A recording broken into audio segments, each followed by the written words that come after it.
Hi friends, how are you? ఈరోజు నెల్లూరు చేపల పులుసు, ఫేమస్ నెల్లూరు చేపల పులుసు తయారీ విధానం మీ ముందుకు తీసుకొచ్చాం. మా వైఫ్ ఎక్స్ప్లెయిన్ చేస్తుంది. కంటిన్యూ. చేపలు బాగా క్లీన్ చేసుకోవాలండి. చేపలు బాగా క్లీన్ చేసుకొని పక్కన పెట్టుకొని ఒక పక్క ఏమంటే ఒక బౌల్లో చింతపండు, దానికి సరిపడంత చింతపండు నానేసుకోవాలి. మీరు ఎంత అయితే క్వాంటిటీ చేపలు తీసుకుంటారో అంత చింతపండు అనేది నానేసుకోవాలండి. ఆ చింతపండు గ్రేవీ అంతా పక్కకు తీసి పెట్టుకొని దాంట్లో కొంచెం పసుపు, ఉప్పు, కారం యాడ్ చేసుకోవాలి.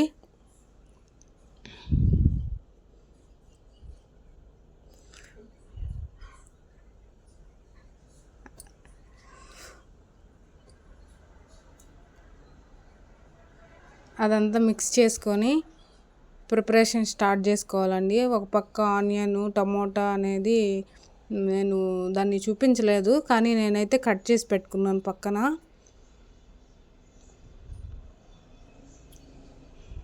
టమోటా, ఆనియన్ అయితే బాగా ఫ్రై చేసేసుకొని కాసేపు ప్లేట్ పెట్టుకొని మగ్గించుకోవాలి.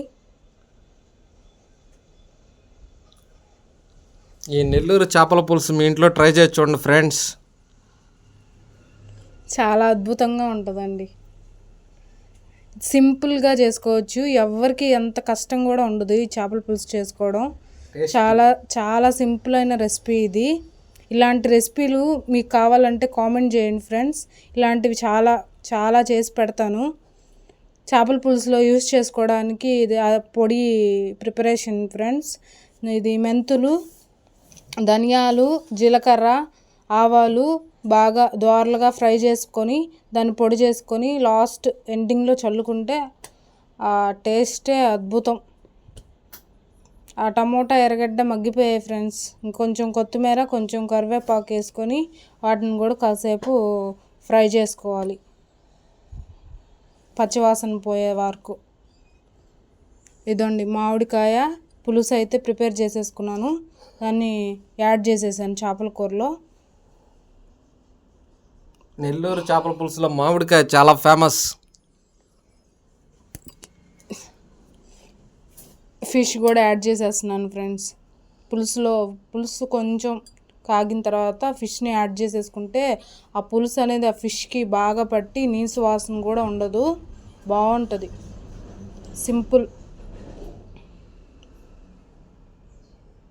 జెంట్స్ అయినా ట్రై చేయొచ్చు, అంత సింపుల్ కర్రీ.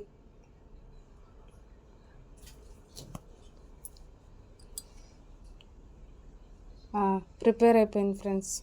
ఆ పొడి అనేది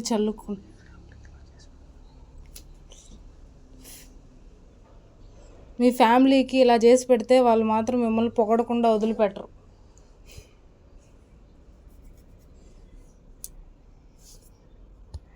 గుమగుమలాడే చేపల పులుసు రెడీ అయిపోయింది. మా హస్బెండ్ తినడానికి రెడీగా ఉన్నాడు ఫ్రెండ్స్. కర్రీ పూర్తయిపోయింది ఫ్రెండ్స్.